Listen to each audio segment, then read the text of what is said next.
So what brought you out here to this event? Here to support my boy Elijah Wells. Here to film content for him. We gotta support Elijah and his mom Martha. Igen is doing amazing things in Overtown and in South Florida, period, with channeling the energy of the youth to really get into film and entertainment, and we have to support it. The main thing is to be out here to support the youth. If we can't interject and we can't give positive messages, nobody else will. So our biggest thing is to inspire and empower. We actually have our group of girls that we're taking on a field trip to come here today because we want to introduce them to the world of film, photography, and everything media. Well, I'm actually enjoying it very much.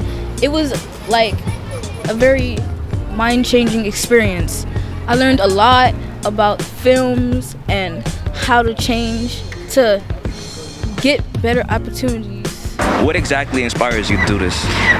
So the reason why I started the Igen Film Festival, previously the Elijah Wells Youth Indie Film Festival, is really simple, is to give the opportunity, for young adults, young kids from 12 to 24, the opportunity to feel like their voice is getting heard and to be in a comfortable environment with, people their age and just can talk about film, really dope creative things.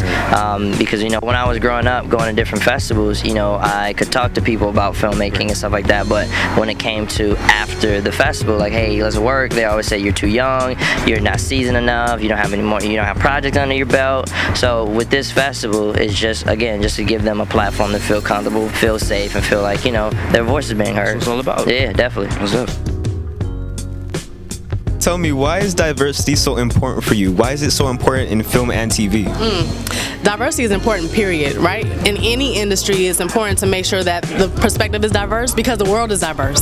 And you want to make sure that everyone is represented and included, because in that way you're able to create content and products that works for everyone. I think really diversity means, to me, is a gumbo, a nice pot of gumbo that has nice different spices, different tastes, different flavors, because if you just have one thing in there, it's just gonna taste bland. But if you have all these different people, the different ethnicities, the different flavors, like you start off soft, start off hard, so it's that taste and that feel just is right. You get tired of it. Yeah, you never get tired of it because there's always something new from this pot and from this diversity melting pot. So yeah. Diversity is very important for the arts in general. You got to have different perspectives. If everything was painted in one color, art will become very boring. So diversity is no different in art. You got to have different cultures, different shades, different tones, different people, so you get different perspectives. Diversity to me means not only a bunch of different people, but inclusion, and then us coming together to create a content or do something positive. That's what's up. That's what's up. So tell me, what does social change mean for each of you? Social change means really taking into account the social environment and what's happening, and then being a change agent in that way.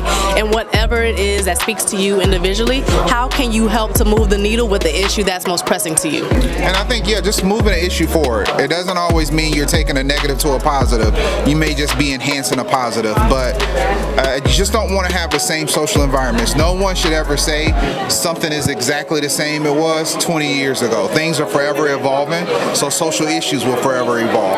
It's important, like us as creatives and influencers, we need to take our platform and give back to the community however we can, or make a change however we can, whether it's inspiring a youngin or making a change. So that's what, in the end of the day, it's bigger than film. Truly. Would you say that you, as a Black independent female, has ever done anything regarding social change? Of course. Such as? So a couple of summers ago, I actually partnered withIngen, and I was an intern, and we did a podcast called Teen Talk 101. And my group, we specifically talked about everything that we've seen going on, like police shootings, brutality going on everywhere, and injustice. And so I felt like that made a huge difference because they got to hear how we felt as youth about what's going on around us. And so yeah. That's what's up. That's what you give to the younger generation. Whatever you want to do, go do it. Like there shouldn't be no wait for it. I didn't wait. Whether it was getting up with my friends to film, that's what I do. I film. So go out, film. If you want to film, go. If you want to sing, go out, sing. Just get active and do it, because who else is gonna do it? So what advice would you give to the younger generation? Just do it, honestly. It doesn't matter what you're trying to do, what you want to do. If you have a passion for it, just do it, because, you know, like I said in the tech and film room, the only person that's going to stop you from doing something is yourself. That's true. You know, so once you get past your own naysayers, which is yourself, then any all the rest of the naysayers ain't going to affect you, because you passed your own stuff already, you know? So I think that's the biggest thing. Just do it, get past your own, you know, negativity, your own doubts, your own fears, and grab it by the horse necks and ride it into the skyline of success. So yeah.